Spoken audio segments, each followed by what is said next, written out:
I want to start this story with a moment I will never forget, because it was the moment everything in my life shifted. It was the kind of moment that quietly breaks something inside you, not with noise or chaos, but with a simple sentence spoken at the wrong time by the people you trusted the most.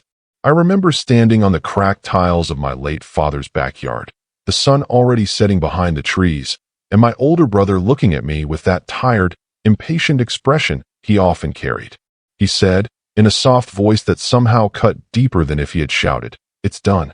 We sold the property. You'll get whatever is left after the fees." It took me a few seconds to understand what he meant. The property, the house, the land my father worked on his whole life. My inheritance. The one thing my father had promised me again and again, during late evenings when we sat together under that same backyard sky. The same property he said would be the foundation of my future. The inheritance I spent years silently believing would someday give me a chance to build the life he wanted for me. Sold. Just like that. Without my consent. Without my voice. Without even a conversation. I felt something tighten in my chest. Not anger. Not yet. It was more like a slow, sinking heaviness, as if everything inside me had been pulled down at once. I looked at my brother and then at my sister, who stood a few feet away with crossed arms, as if the entire thing was just another task that had to be checked off a list. Neither of them looked at me with regret or hesitation. They only looked tired. Or maybe relieved. My voice felt dry when I finally managed to speak. "You sold it." My brother sighed. "Don't make this difficult. We needed the money. Mom needed the money. There were bills. And we did what we had to do." I remember staring at him, my mind spinning with thoughts that didn't have words yet. I had no idea what bills he was talking about, because nobody had included me in anything. Nobody had asked me what I thought. Nobody had even told me they were considering selling it. They made the decision. They acted. And then they told me after it was done, as if my role in our family was only to accept choices others made. The strangest part was that nobody apologized. They just expected me to understand. That night, after I finally got into my car and started driving back home, I didn't turn on the radio. I didn't call anyone. I didn't even cry. I just let the silence sit with me, letting it fill the space inside my chest where trust used to live. For years, I had carried this hope inside me, that someday, the inheritance my father left behind would help me stand on my own. I wasn't greedy. I wasn't expecting to get rich. I just wanted something stable, something rooted, something from him, something that made me feel like his dreams for me didn't die with him. But now, even that small piece of my future had been taken away before I could touch it. As the night grew darker and the road stretched out in front of me, I realized something. They didn't see me as someone who deserved a voice. They saw me as the youngest. The quiet one. The one who worked hard but always put others first. The one who rarely disagreed. The one who always gave more than he received. The one who didn't fight. Maybe they thought I wouldn't fight now. Maybe they thought I would just accept it. Maybe they believed I was too soft to push back. They had no idea what I was planning. And the truth is, at that moment, neither did I. But I felt something change in me that night. Something steady, something quiet, something determined. I wasn't going to yell or curse or slam doors. I wasn't going to threaten anyone or involve lawyers, not yet. But I was not going to let the story end there. I didn't know it then, but losing my inheritance would become the turning point of my life. Not because of what they took from me, but because of what I decided to build afterward, piece by piece, with a strength I never realized I had. As the miles passed under my tires, I started thinking about my father. About the way he used to look at the land, not with possession, but with pride and hope. He used to say, "Son, land is the one thing the world can't make more of. It's life. It's security. It's a promise." I didn't know what my promise would be yet, but I could feel it forming inside me like a seed. When I finally got home, the house felt strangely small, as if losing that inheritance made everything around me shrink. I sat on the edge of my bed and let the weight of the day settle into my bones. And then, just as quietly, something else settled inside me, a resolve I didn't recognize. I would not let their decision decide my life. In the days that followed, the reality of the situation didn't hit me all at once. Instead, it came in small waves. I would be brushing my teeth and suddenly feel a sharp ache in my chest.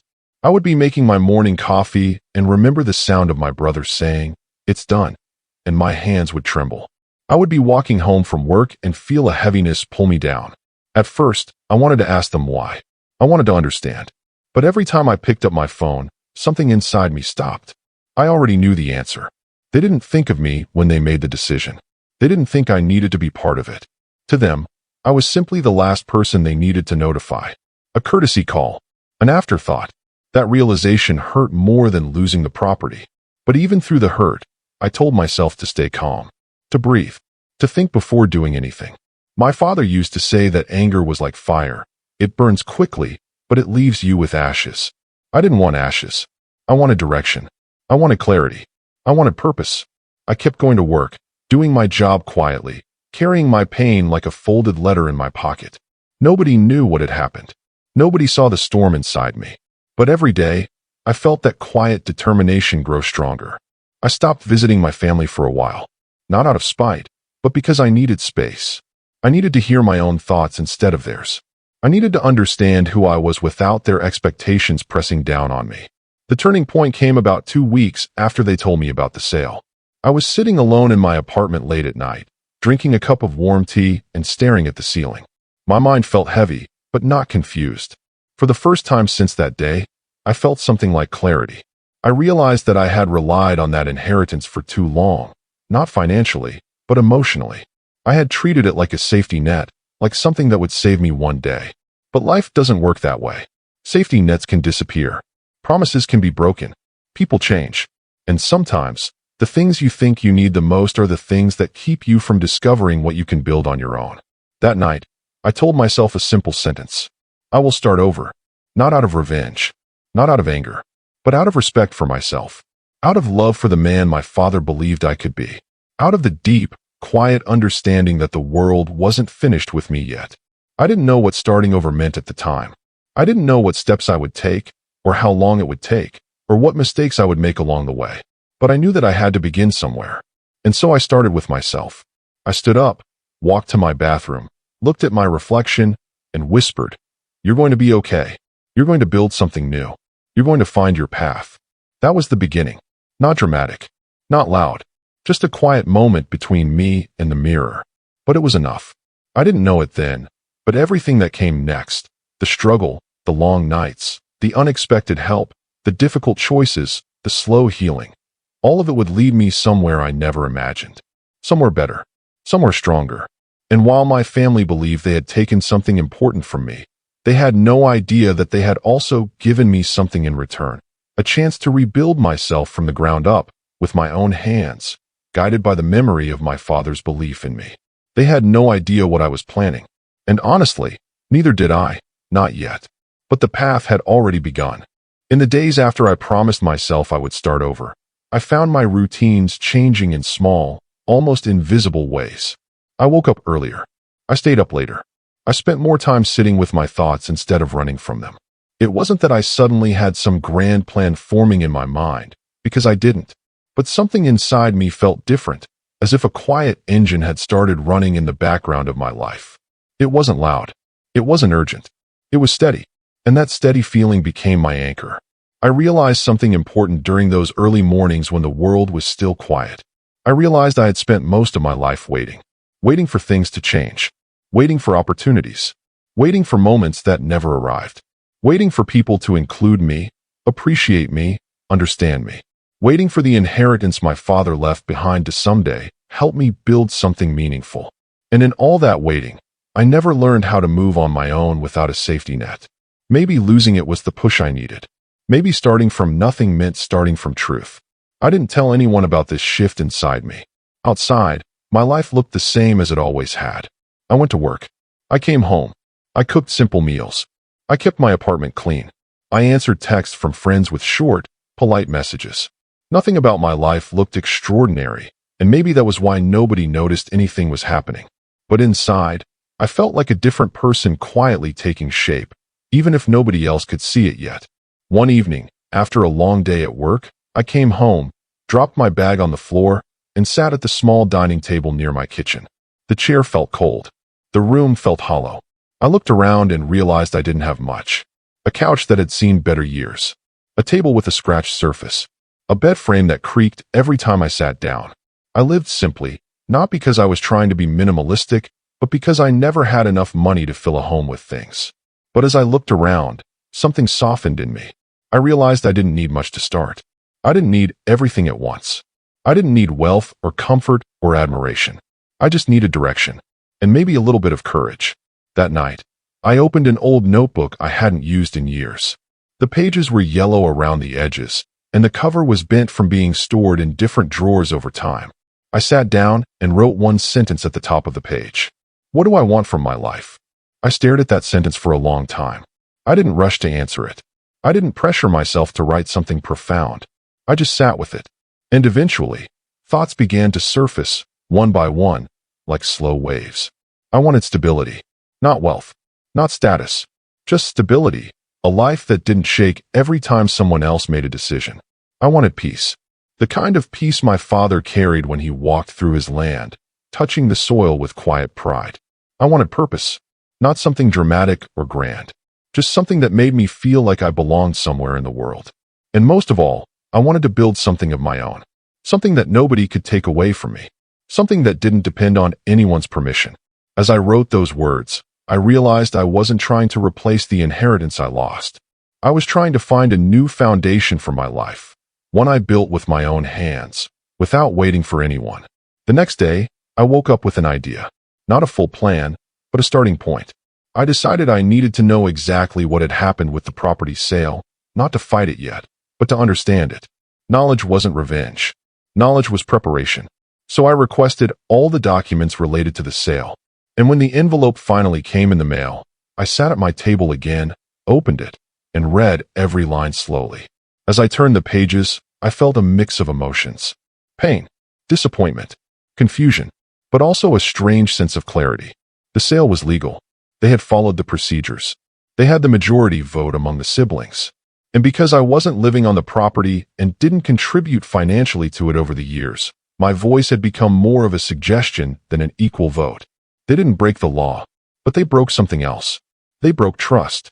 I didn't cry while reading the papers. I thought I might. But instead, I felt something settle deep in my chest. It was acceptance, not of what they had done, but of the reality that I couldn't change the past. The sale was done. The land was gone. And no amount of anger or sadness would bring it back. But acceptance didn't mean surrender. Acceptance meant readiness. It meant I could finally look forward without being anchored to the loss. For a while, I kept the documents neatly stacked in a drawer as a reminder, not a painful one, but a grounding one. They reminded me of where I started. They reminded me of what I had to overcome. They reminded me why I needed to build a life that didn't depend on other people's choices. A few days later, something unexpected happened. My sister called. I stared at the phone for a moment, wondering if I should answer. Part of me didn't want to. Not because I hated her, I didn't, but because I wasn't ready for a conversation filled with explanations or justifications. But something inside me nudged me to pick up, so I did. Her voice sounded lighter than mine. Hey, haven't heard from you. I didn't say much. I didn't ask about the sale. I didn't ask why they hadn't told me sooner. She talked about simple things, the weather, work, a neighbor's dog that wouldn't stop barking. It felt strange, almost unreal, how normal the conversation was, given the heaviness I carried. And then she said something that stuck with me. We didn't think you'd care that much. The words sank deep. Quiet. Sharp. Heavy. I cared. I cared more than they ever understood. But to them, I had always been the quiet one, the calm one, the one who didn't make a fuss. And sometimes, being the quiet one makes people believe you don't feel things deeply. But I did. I just didn't show it loudly. After we ended the call, I sat in silence for a long time. Not hurt. Not angry. Just thoughtful. Their perspective didn't excuse their actions, but it explained something. They never saw how much that land meant to me because I never told them. I kept my feelings private. I kept my hopes hidden. I thought they knew, but they didn't.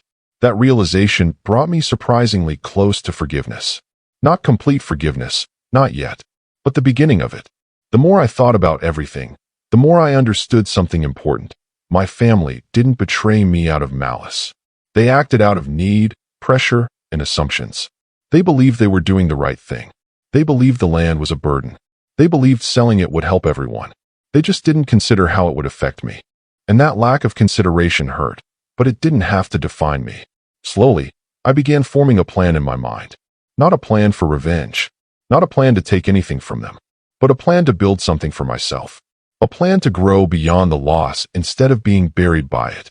I started reading more. Books about personal growth, stories of people who rebuilt their lives from nothing, lessons about resilience, patience, and discipline. I found comfort in the words of people who struggled too, who lost things they thought they couldn't live without, and who still managed to create a life filled with purpose. Some nights, I would close the book and just stare at the wall, letting the words settle into me. I began to understand that life wasn't made of what you were given, but what you created. And sometimes, losing everything was the first step toward discovering what you were truly capable of. One weekend, I decided to go for a long walk without any destination. I just needed air. I needed space. As I walked through the quiet streets of my town, I passed by houses with neat lawns, small shops with handwritten signs, old buildings with faded paint. Life looked ordinary, but something about the ordinariness felt comforting. It reminded me that I was still here. I was still moving. I was still breathing. Eventually, I reached a small park with a wooden bench under a tree. I sat down and closed my eyes. The breeze felt gentle on my face. Birds sang somewhere in the branches above me. Children played in the distance, their laughter echoing like a soft melody. I don't know how long I sat there, but at some point, a thought rose quietly in my mind. You can build your future in your own way. It was such a simple thought, but it hit me deeply. I didn't need to replace my inheritance. I didn't need to replicate what my father left behind.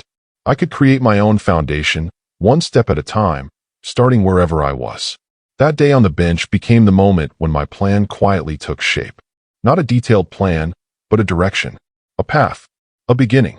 I didn't need to know every step. I just needed to know the next step. And the next step was learning how to build something for myself.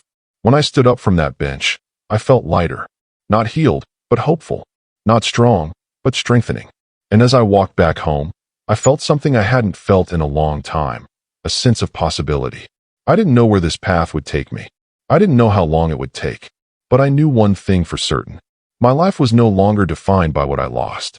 It would be defined by what I built next. Quietly, patiently, steadily, in my own way. And my family, the same people who believed I wouldn't care, who believed I would stay silent, who believed I didn't need to be part of the decision, had no idea what I was planning. Not revenge, not confrontation, but rebirth. And this time, I wasn't waiting for anyone. I didn't wake up one morning with a dramatic plan or a sudden burst of inspiration. Life doesn't usually work that way. At least, mine never did. The beginning of my rebuilding was gentle, almost unnoticed, like the slow shift from winter to early spring. You don't see the change happening, but one day you realize the air feels different. That was how my new path started. Small, quiet changes that slowly altered the shape of my days. I began by looking at my life honestly. Truly honestly. Not the version I showed people, not the version I told myself, but the real version, the one hidden beneath excuses, fears, and habits. It wasn't easy. Looking at yourself with complete honesty rarely is. But after losing the inheritance, after feeling the ground shift under me, I knew I couldn't keep living the way I had been. I sat down one night with that same old notebook and wrote 3 simple headings across a blank page. Where I am, where I want to be, what I need to start. I stared at those words for a long time before writing anything underneath them. It felt like opening a door I had avoided for years. But eventually, I began. Under where I am, I wrote the truth. Not the softened truth. Not the polite truth. The real truth. I wrote that I was tired, not physically, but emotionally. I wrote that I felt stuck in a version of myself that never fully grew. I wrote that I felt overlooked by the people I loved, partly because of them, partly because of me. I wrote that I had been depending on the idea of that inheritance far too much. I wrote that I was afraid of failure, afraid of risks, afraid of disappointing others. It took a long time to write those sentences, but when I finished, I felt something loosen inside me. Naming the truth doesn't fix everything, but it clears the fog. It makes you see the path more clearly. Under where I want to be, the words came more slowly. It's strange how easy it is to describe your struggles, but how difficult it can be to describe your dreams. It took time, but eventually I wrote some things down. I wanted to be confident in my decisions. I wanted to feel capable. I wanted to build something that belonged to me. A career, a small business, a piece of land someday. anything that grew from my efforts alone. I wanted to feel grounded. I wanted peace. I wanted to honor my father, not by clinging to what he left behind, but by becoming someone he would be proud of. And then, under what I need to start, I wrote one sentence. I need to learn. That was the truth. I didn't need luck. I didn't need handouts. I didn't need approval.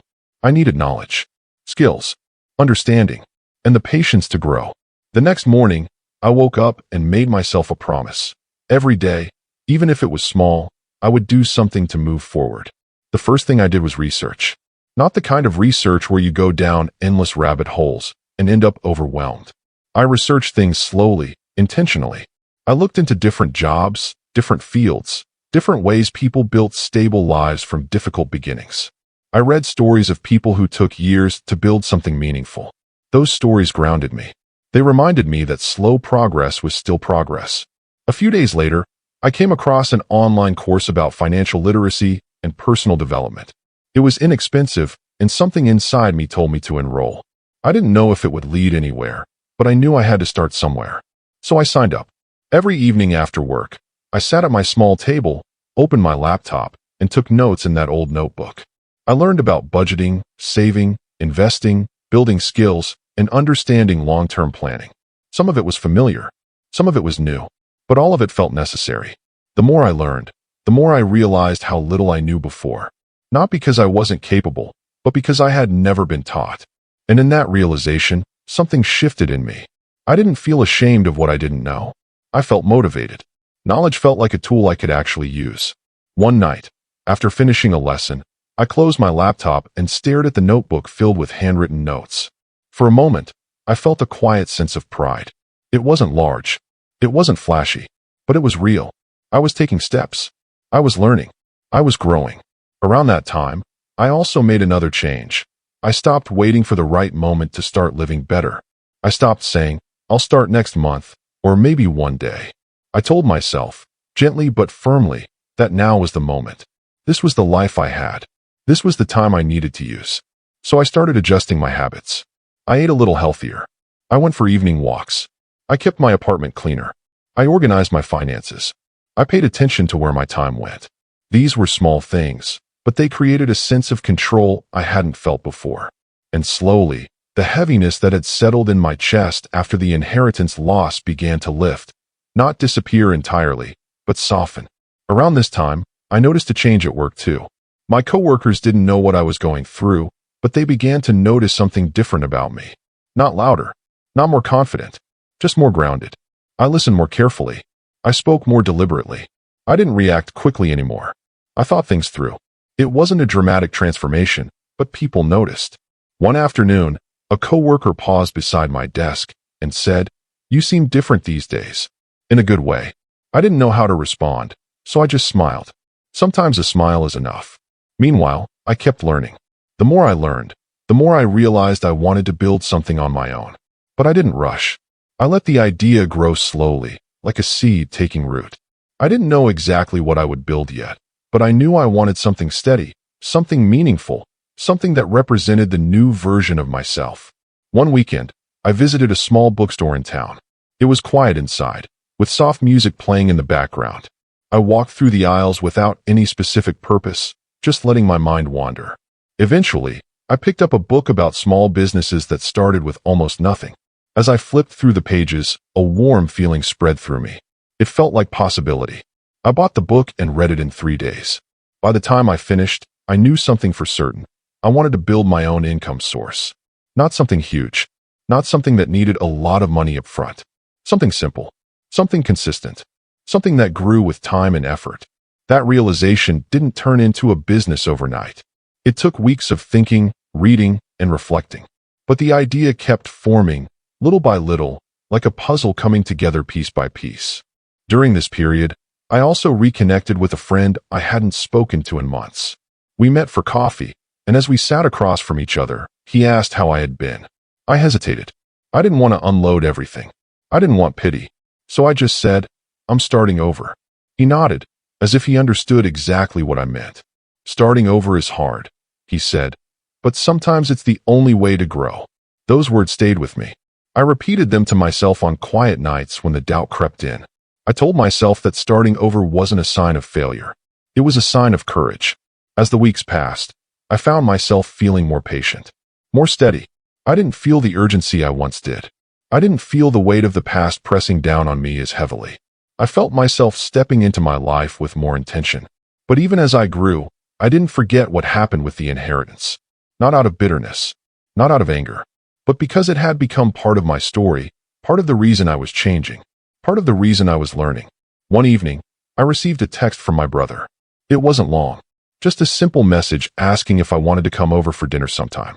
I stared at the screen for a moment. For months, I had kept my distance, not as punishment, but to give myself space to breathe. Now, I wasn't sure if I was ready to face everything, but something inside me told me to go. Not for them, for me. So I replied, sure. Let me know the day. A few days later, I drove to my brother's house. As I parked outside, I took a deep breath. I wasn't angry. I wasn't resentful. But I wasn't the same person who stood in my father's backyard and heard those painful words. When I walked in, my brother greeted me with a smile that looked almost relieved. My sister was there too. We talked about normal things, work, the weather, old memories. There was a quiet awkwardness at first, but slowly it faded. At one point, my brother said, I know things have been strange lately. I didn't reply. I didn't encourage him. I didn't shut him down. I just listened. He continued, we didn't realize how much that place meant to you. That was the first time he acknowledged it. And hearing those words, spoken softly, made something inside me loosen. Not heal, but soften. I didn't say much in return. I didn't need to. Some truths don't need explanations. Silence can be honest too. When I drove home that night, I realized something important. Forgiveness doesn't always come in one moment. Sometimes it comes slowly, like the tide rising inch by inch. And I was beginning to forgive, not because they deserved it, but because I needed it in order to grow. As the weeks turned into months, the foundation of my new life grew stronger. I kept learning. I kept improving. I kept planning. And each day, something inside me solidified, a sense of inner strength I had never known. And then, one night, as I closed my notebook after reviewing some ideas for the future, a thought settled into my heart. I'm not rebuilding because of what I lost. I'm rebuilding because of who I'm becoming. That sentence became the core of everything that came next. It guided me. It grounded me. It reminded me that my journey wasn't about proving my family wrong. It was about proving myself right. And as the next stage of my journey unfolded, I realized something else. My family still had no idea what I was planning. And maybe, for now, that was exactly how it needed to be. After months of quiet work on myself, something inside me shifted in a way I hadn't anticipated. It wasn't sudden or dramatic. There was no lightning strike or revelation. It was a steady unfolding, like sunlight slowly filling a room in the morning. For so long, I had felt powerless, as though decisions were made for me, as though life was a series of currents I couldn't control. Losing my inheritance had been the cruelest reminder of that. But now, I realized that the power I had been waiting for wasn't going to be given to me. It had always been mine. I only needed to reach for it. The first step was accepting my own agency. I began taking small, intentional actions every day. Every morning, I woke up and mapped out one goal, not a grand plan, just one thing I could control. Some days, it was as simple as cleaning the apartment or paying bills on time. Other days, it was bigger, reading a chapter of a personal development book, researching opportunities for passive income, or reaching out to a potential mentor. Each small step was a declaration to myself. I would no longer wait for life to happen. I would make it happen. I also became deliberate about time. I realized I had spent years letting time slip through my fingers, distracted by petty worries, or waiting for someone else's approval. Time is a subtle thief, and only when it is gone do you notice its absence. I decided I wouldn't let that happen again. Each day, I carved out space for growth, for thought, for planning, for action. Slowly, discipline replaced uncertainty. Patience replaced anxiety. And the quiet resolve I had felt months ago began to solidify into purpose. Around this time, I also began thinking about my long-term goals more seriously. Not just dreams that floated in the background of my mind, but concrete ideas that could change the trajectory of my life. I wanted to rebuild something of my own, not to compete with my siblings, not to replace the inheritance, but to create a foundation I could truly call my own. I realized the inheritance had been a symbol more than a necessity. It represented security, recognition, and the belief that my father had in me. But now, I understood that those things weren't found in paper or land. They were found in action, persistence, and self-belief. I decided to focus on building a business, something small, manageable, and sustainable. I had always been fascinated by creative ventures, but I had never given myself permission to try. Now, with nothing holding me back, I allowed myself to imagine a life where I was responsible for my own success. I wanted something that could grow steadily, something tangible, something that, like the property my father left behind, could stand the test of time, but built entirely by me. The early days were difficult. Every idea seemed flawed. Every attempt seemed inadequate. But I kept going. I realized quickly that failure wasn't a reason to stop. It was a teacher. Every mistake revealed something new, a small truth I hadn't understood before. I began documenting these lessons in my notebook. I wrote about strategy, execution, and the emotions that came with each decision. I began to see that my journey wasn't only about material success.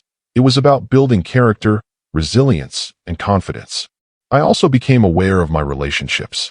For years, I had allowed resentment to grow quietly, especially toward my siblings. While I didn't forgive completely yet, I realized that my focus had to be on my own growth. Holding on to bitterness would only slow me down. I maintained polite interactions with my family, but removed emotional dependence from them. I learned to invest my energy where it could actually grow something, into myself, into my goals, into my new life. One evening, I decided to visit the property my family had sold.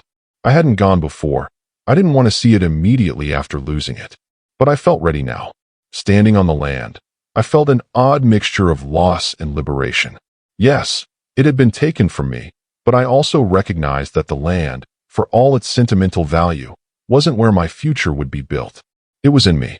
The power I had been waiting for had always been mine. The land could no longer define me, and I no longer allowed it to. That night, I returned home with renewed clarity. I began sketching ideas for my business in my notebook. I drew flowcharts, wrote marketing ideas, jotted down financial projections.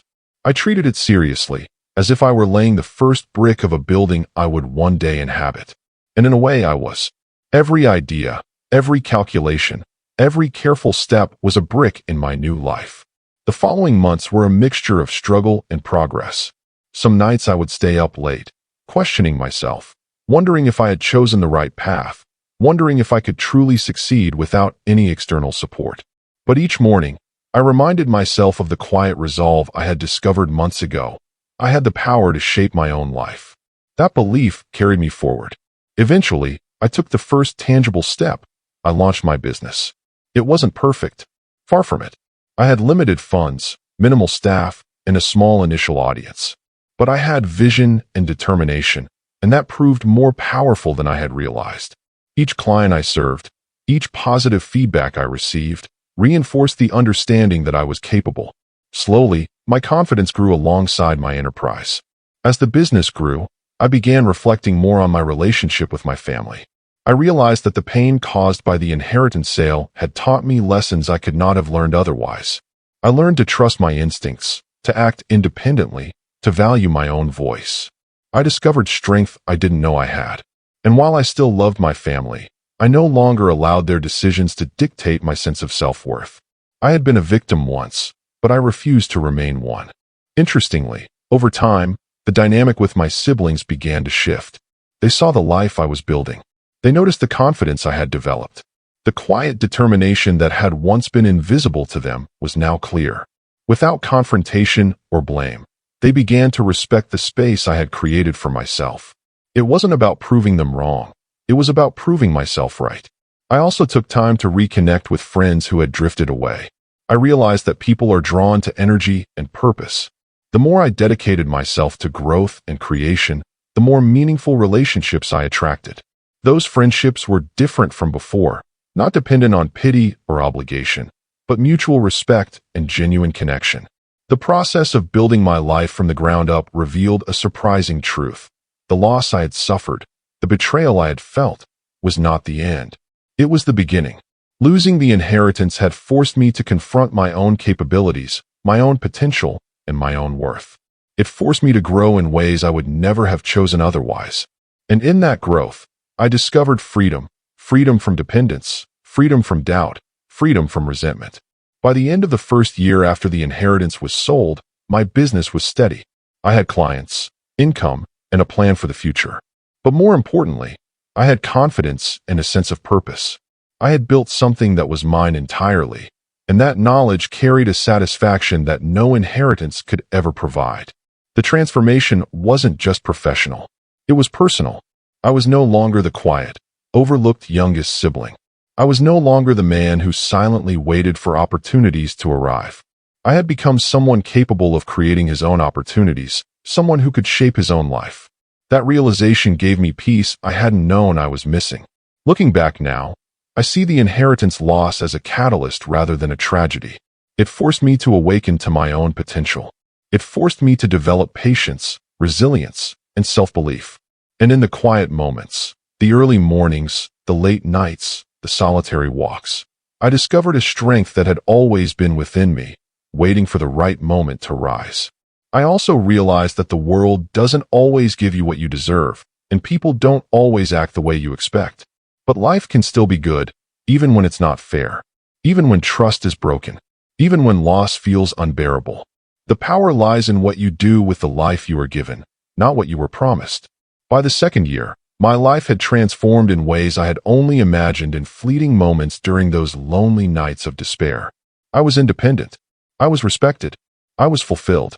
And I had discovered that my father's belief in me wasn't tied to a piece of land, but to my own actions, resilience, and character. That understanding brought a quiet joy that was deeper than anything I had felt before. I also took deliberate steps to reconcile, cautiously, with my family. Not to relive the pain, not to justify their choices, but to acknowledge our shared history and move forward without bitterness. They still had no idea what I had been planning, how much I had grown, or how quietly I had built a life they assumed I couldn't. That knowledge gave me a sense of satisfaction, not of revenge, but of triumph born from patience and persistence. Through the journey, I discovered the ultimate truth. Life is rarely fair, but it is always an opportunity. The power to create, to heal, and to grow resides within us, often waiting for the right moment to be awakened. For me, that awakening came through loss, betrayal, and quiet determination. And so, standing here now, years later, I can look back on the moment they sold my inheritance and feel something unexpected, gratitude. Not for the act itself, but for the lessons it forced me to learn. Not for what I lost, but for what I gained. Clarity, self-reliance, courage, and the realization that my life was mine to build, and no one could take that away. The inheritance was gone. The property was gone. But the man I became, the life I built, that could never be sold or taken. And that, more than anything, felt like victory. By the third year after losing my inheritance, I had settled into a rhythm I had never known before. It wasn't a life of sudden excitement or extravagant victories. It was quieter than that, slower, more deliberate. But it was steady. And after months and years of uncertainty, that steadiness felt like a kind of peace I had long sought, but never truly understood. I woke up each morning with purpose, worked on my business, invested in my knowledge, and nurtured relationships that mattered. Every day, I was aware that I was building something lasting, something that belonged entirely to me. I often thought back to the night I sat on the park bench, the first time I whispered to myself that I could rebuild. At the time, it had felt like a fragile hope, a faint light in a long tunnel. But now, that light had grown into a steady flame. It was no longer just hope. It was reality. I was living the life I had begun to create, one deliberate choice at a time. The business, which had started as an experiment, had become stable. I had loyal clients, a small but dependable income, and a growing reputation for quality and reliability. I still worked hard, often longer hours than anyone else around me, but there was satisfaction in knowing that the work I did was entirely my own.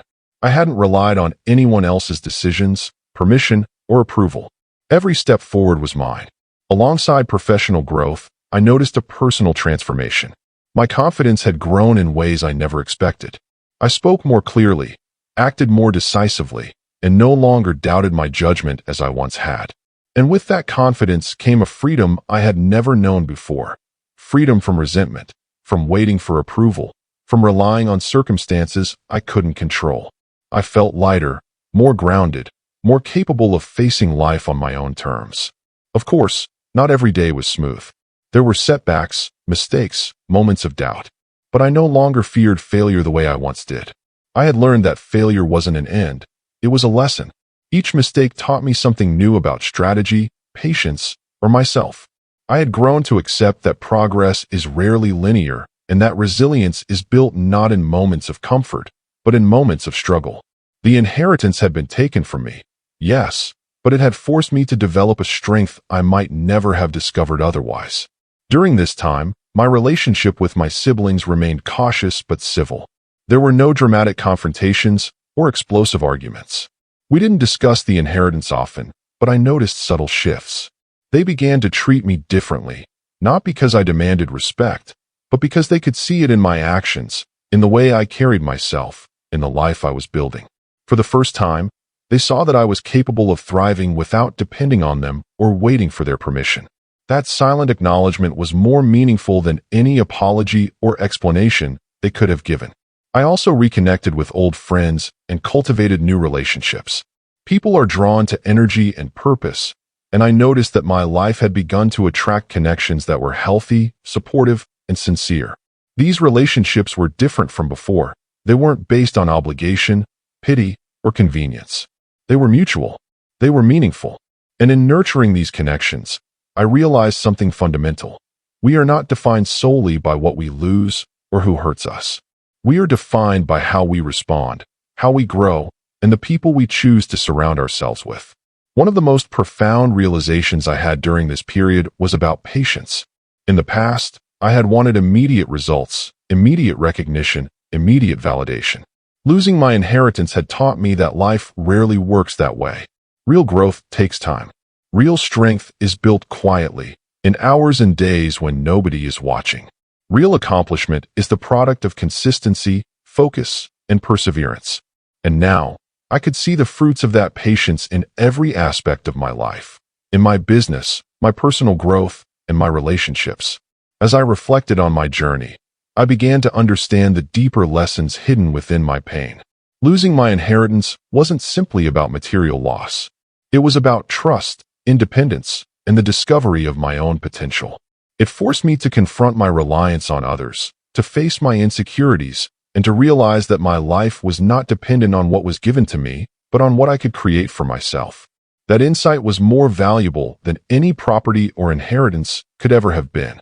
I also realized that life is full of subtle, quiet victories.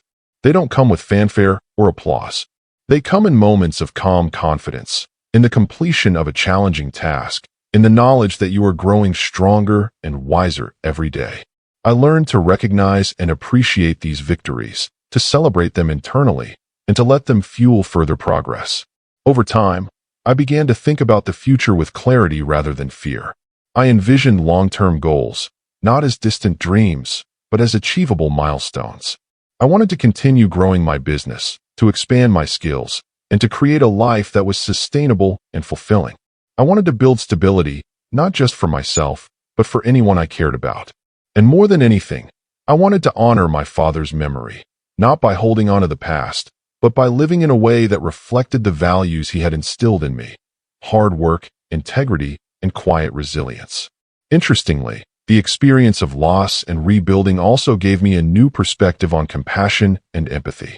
I had once felt resentment toward my siblings, but I began to understand that people act from their own fears, limitations, and perspectives. Holding on to anger only prolongs suffering. Compassion doesn't mean excusing poor decisions. It means understanding them, forgiving for your own peace, and choosing to move forward without being anchored by the past. I also discovered a sense of joy in simple things. I enjoyed quiet mornings with a cup of tea, productive afternoons working on my projects, and evening walks when the world felt still. I took pleasure in small successes, small improvements, small steps forward. And gradually, I realized that happiness isn't always about grand gestures or dramatic victories. Often, It is found in the accumulation of quiet, intentional choices that honor your growth and integrity. One day, as I walked through my neighborhood, I noticed a young man struggling to carry a stack of boxes up a narrow staircase. Something inside me moved, and I offered to help. It was a small act, but it reminded me that my journey was not only about personal gain, but also about contributing to others' lives in small, meaningful ways. That moment, fleeting as it was, carried a weight that surprised me. The sense that growth isn't solely internal. It extends outward, touching others, creating ripples that often go unnoticed but are powerful nonetheless. By now, the business was steady, but I also realized that success is not merely about financial stability. True success, I learned, is a combination of self-reliance, integrity, and purpose. I no longer measured myself by what I had lost or by what others might have taken from me. I measured myself by the life I was building, the skills I was developing, and the character I was shaping. That realization brought a sense of fulfillment deeper than any material inheritance ever could. Reflecting on the journey, I began to understand that the most valuable lessons had come from the moments of solitude, struggle, and quiet reflection. Losing my inheritance forced me into a space where I had to confront my limitations, confront my fears, and confront the reality that life is unpredictable and often unfair. But in that space, I found the strength to act, to learn, to grow, and to reclaim control over my life.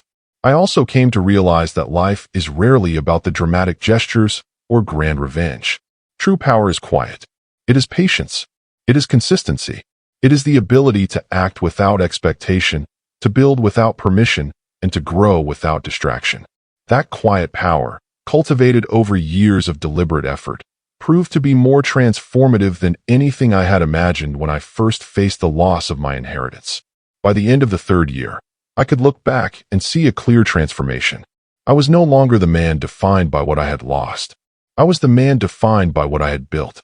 I had created stability, independence, and purpose. I had cultivated knowledge, patience, and resilience. And I had discovered a quiet joy in the process of growth itself, in the everyday moments that together formed a life worth living.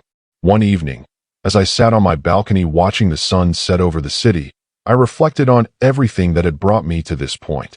The betrayal, the loss, the solitude, the struggle, they were not things I wished had happened, but they were the catalyst for the life I now had. They had forced me to confront my limitations, discover my potential, and take responsibility for my own destiny. And for that, I felt a deep gratitude, even for the pain. The inheritance was gone. The property was gone. But what I had gained, self-reliance, purpose, and clarity, was irreplaceable. And as the city lights began to twinkle below, I whispered to myself, not in triumph or pride, but in quiet acknowledgement. This life is mine. I built it. I earned it. I will continue to grow. And in that moment, I understood something profoundly simple. The greatest inheritance is not something handed to us. It is what we create for ourselves. By the fourth year after losing my inheritance, my life had settled into a rhythm that was steady, productive, and meaningful. I had built something of my own, not a grand empire, not something that made headlines, but a life that was mine entirely. A life where every choice, every effort, and every success belonged to me. It was far from perfect, but it was authentic, and in that authenticity, I found a peace I had never known. Looking back, I realized how far I had come, not just in terms of financial stability or professional success, but in the ways I had changed as a person. The man I had been, quiet, uncertain, waiting for others to make decisions, defined by what I had lost, no longer existed.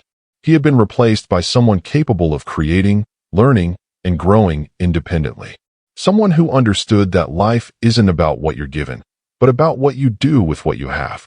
That understanding had become the foundation of everything I built. It was during this period of reflection that I began to notice the subtle ways my journey had shaped me. Patience had become second nature. I no longer demanded instant results or validation.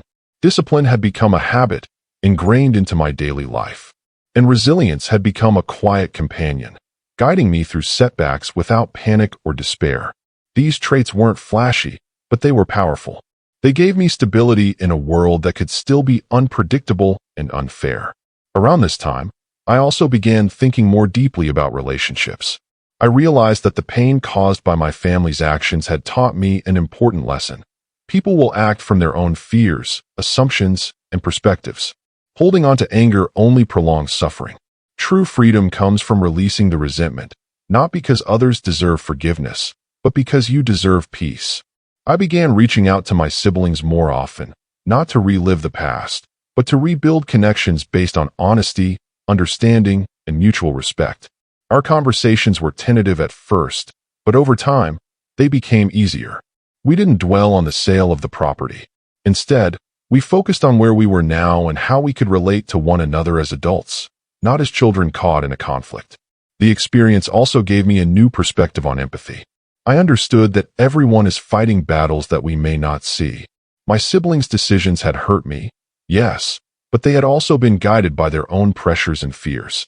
Recognizing that didn't erase my pain, but it allowed me to approach relationships with a calmer heart. I learned that true strength isn't just about achieving personal goals. It's also about understanding, forgiving, and nurturing meaningful connections. Professionally, my business continued to grow steadily. I had learned to take measured risks, to analyze opportunities carefully, and to act with intention. Mistakes still happened, but I no longer feared them. Each one was a lesson, a small guidepost pointing toward improvement. I had learned that growth is rarely linear, and that progress often comes in incremental steps rather than leaps. That patience, once difficult to cultivate, had become one of my greatest assets. Financially, I was more secure than I had ever been. But I realized that security wasn't the ultimate goal. It was the process, the act of creating stability from uncertainty, that had transformed me.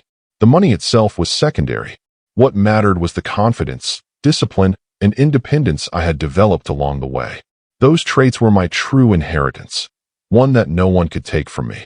During this period, I also began mentoring a few young people who reminded me of the man I used to be, hesitant, unsure, waiting for validation.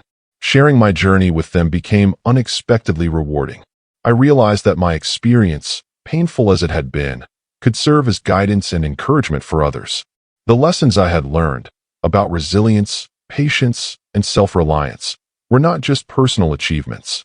They were tools I could pass on. Teaching became another layer of fulfillment in my life, a quiet way to make meaning out of the struggles I had endured. I also returned to the property one last time, purely out of reflection. Standing there, I felt no anger, no desire for revenge, no bitterness. Only gratitude, not for losing it, but for the lessons it had brought. It reminded me of the man I had been, the journey I had endured, and the strength I had discovered in myself. I realized that the property had never been what truly mattered. What mattered was the ability to create, to grow, and to persist, regardless of external circumstances. The land had been a symbol of loss, but now it was a symbol of transformation. As I reflected on everything, I noticed that life had a strange sense of balance. The moments that had caused me the deepest pain had also been the catalysts for my greatest growth. The betrayal that had once seemed like a wound that would never heal had become a lesson in independence, discipline, and self-belief. The uncertainty that had felt suffocating had taught me patience. The quiet nights of reflection had given me clarity and perspective. I understood now that life doesn't operate on fairness or justice. It operates on opportunity and response. And the way we respond to challenges shapes our lives far more than the events themselves. One evening, after a long day of work, I sat on my balcony and looked out at the city below. The lights twinkled like 1,000 small reminders of life moving forward, of people building, struggling, and growing in their own ways. I realized that my journey had not only shaped me, but had also prepared me to embrace whatever the future might hold. I was no longer afraid of uncertainty. I was no longer defined by what I had lost. I had created a life rooted in my own efforts, and that life gave me confidence, freedom, and fulfillment. It was during these reflective moments that I fully grasped the most profound lesson of all. True inheritance is not given or taken. It is built, nurtured, and claimed through perseverance, learning, and integrity. Everything I had lost, the land, the financial security, the comfort of waiting for someone else's decision, had been replaced by something far more enduring. I had inherited self-reliance, clarity, and the ability to create my own destiny. Those gifts could never be taken from me. I also realized that growth and fulfillment are continuous processes. There is no final moment of arrival, no single achievement that defines a life. Life is a series of choices, reflections, and actions, and the most meaningful measure of success is the strength, wisdom, and peace you cultivate along the way.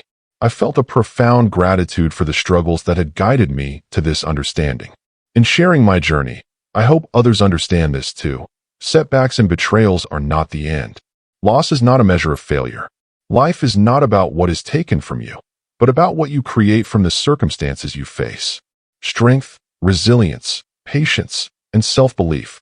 These are the true foundations of a life worth living. And once you understand that, everything else becomes secondary. I also came to understand that every person has their own journey, their own timing, and their own path. Comparison, envy, and resentment only cloud your vision. I stopped worrying about what others had or what they had taken from me. I focused on my own path, my own progress, and my own growth. That focus allowed me to build not just a life, but a life aligned with my values and purpose. As the years continued, my relationships, my business, and my inner life all reflected the lessons I had learned. I had discovered that peace comes not from possession, but from self-mastery. Freedom is not granted. It is claimed through deliberate effort and consistent action. And fulfillment is not found in what is given to you, but in what you create with your own hands and mind. I no longer looked back at the inheritance with bitterness. I no longer felt defined by the choices of others. I had discovered that the most important inheritance is what you cultivate within yourself, the ability to act, to grow, and to persevere in the face of loss. That understanding transformed not only my life, but also my perception of the world. Life, I realized, is less about what happens to you and more about how you respond. The power to shape your destiny lies in your own hands. Standing on my balcony one evening, I whispered quietly to myself, as if sealing a promise. I am the architect of my life. I have built it. I will continue to build it. And nothing can take that away. And in that quiet moment, I felt complete. Not because life had been easy, or because everything had gone as I had wished, but because I had discovered the most profound truth. The greatest inheritance is not land, money, or possessions. It is the strength, resilience, and courage that allow you to create your own path, a path no one can take from you. And for the first time in my life, I felt free. Truly, deeply free. As I sit here now, looking back on the journey that began with a loss I once believed would define me forever, I feel a quiet gratitude that I could never have imagined in those early, painful months. Losing the inheritance, feeling betrayed by the people I loved most, and confronting the reality that life could be unfair, all of it felt unbearable at the time. But now, I see those moments as the catalyst that reshaped everything. My perspective, my values, my understanding of what it means to live with purpose. I've realized that life rarely offers clear instructions. It rarely rewards those who wait patiently for what they believe they deserve. Instead, life rewards those who take responsibility, who act deliberately, who continue to learn and grow despite setbacks. That truth, once difficult to accept, has become the foundation of everything I do. Over the years, I've come to understand that our greatest power lies not in external circumstances, but in the choices we make within them. I could have allowed the loss of the inheritance to define me, to hold me back, to fill me with resentment. I could have spent years regretting, blaming, and wishing for what was no longer mine. But instead, I chose to act, to learn, to build. And in doing so, I discovered something profound. Nothing anyone takes from you can compare to what you create for yourself. The process of rebuilding my life taught me the value of patience. I had once been impulsive, frustrated by delays, eager for quick results. But patience is a quiet strength, one that reveals itself over time through consistent effort. Every late night studying, every careful decision, every small improvement accumulated slowly into a life that was steady, fulfilling, and meaningful. That quiet accumulation, almost invisible to the outside world, became my most important achievement. I also learned the value of resilience. Life will always challenge us. Setbacks, disappointments, and betrayals are inevitable. What matters is not that we encounter them, but how we respond. I discovered that resilience is not a loud, visible trait. It is the quiet persistence to keep moving forward, to continue learning, to rebuild when necessary. Resilience doesn't erase pain, but it allows us to grow stronger through it. Another lesson I've carried with me is the importance of self-reliance. For too long, I had depended on others' approval, guidance, or generosity. I had looked for external validation, assuming that life would be easier if someone else made decisions for me. Losing my inheritance forced me to confront my own capabilities. I learned that the only person truly responsible for my life is me. That realization, once frightening, became liberating. It gave me the confidence to make choices, take risks, and pursue my goals without waiting for permission. Alongside self-reliance, I learned the quiet power of forgiveness. Forgiveness doesn't mean excusing poor actions or pretending pain doesn't exist. It means releasing the hold that resentment has over us so we can move forward with clarity and peace. I forgave my siblings, not because they had asked for it or because they deserved it, but because I needed it for myself. That forgiveness freed me from being tethered to the past and allowed me to build a life grounded in growth rather than grievance. The experience also deepened my understanding of what truly matters. In the beginning, I had equated the inheritance with success, security, and worth. But as I rebuilt my life, I realized that material possessions are temporary. True fulfillment comes from growth, learning, meaningful work, and relationships rooted in respect and understanding. Those are the things that endure. Those are the things no one can take from you. One of the most rewarding aspects of my journey has been the ability to help others. Mentoring, supporting, or simply listening to someone who struggles has brought a satisfaction far beyond financial success. It reminded me that the lessons I've learned, resilience, patience, self-reliance, forgiveness, are not just personal tools. They are gifts we can share. In guiding others, I've reinforced my own growth, and in doing so, I've discovered that life is richest when we extend our strength outward. I also learned the beauty of small victories. Life rarely offers dramatic, headline-worthy triumphs. Most victories are quiet, completing a difficult project, resolving a conflict thoughtfully, learning something new, or simply making a positive choice when it would be easier not to. These small moments accumulate into a life that is steady, meaningful, and deeply satisfying. Celebrating them, acknowledging them, and using them as fuel for further growth has become a cornerstone of my life philosophy. Looking back, I can see how every challenge, every setback, and every moment of doubt was shaping me for this point. Losing the inheritance was painful, yes, but it forced me to confront my limitations, discover my strengths, and take ownership of my future. It forced me to stop waiting for life to happen to me and start making life happen for me. And in doing so, I found freedom, confidence, and purpose. I also realized that life is a series of continuous lessons. Growth is not a destination, it is a process. Each day brings new challenges, opportunities, and moments of reflection. The measure of a life well lived is not perfection or constant success, but the strength, wisdom, and character developed along the way. And perhaps most importantly, the willingness to keep moving forward, even when the path is unclear. The final lesson I carry is one of gratitude. Gratitude doesn't mean ignoring the hardships or pretending everything was easy. It means recognizing that the struggles, losses, and betrayals have taught me invaluable lessons. They have given me resilience, patience, independence, and the ability to build a life that is truly mine. And for that, I am profoundly thankful. As I reflect on the entire journey, I understand that the inheritance was never the prize. The true prize was the man I became in response to its loss. It was the confidence, discipline, resilience, and clarity I cultivated. It was the life I built from scratch, a life no one could define, control, or take away. That realization, more than anything else, feels like the ultimate reward. And now, I can say with complete certainty, the greatest inheritance is not what is given to you. It is what you create. It is the strength, patience, and wisdom you cultivate. It is the life you build with your own hands and choices. And that inheritance, once earned, is forever. Sitting here today, I can look back with calm and forward with hope. I have learned that loss is never the end. Betrayal is never permanent. Life is not about what is taken from us, but about what we do with what remains. And in choosing to act, to grow, and to build, we can create a life that is meaningful, fulfilling, and entirely our own.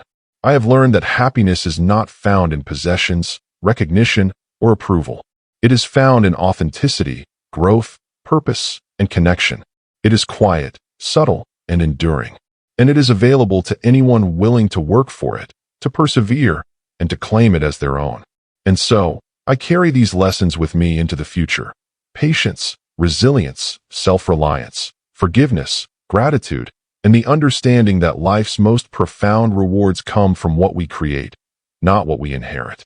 The inheritance may have been lost, but in its place, I gained something far greater, the knowledge that I am the architect of my own life, and that no one can ever take that away. And in that knowledge, I finally found true peace.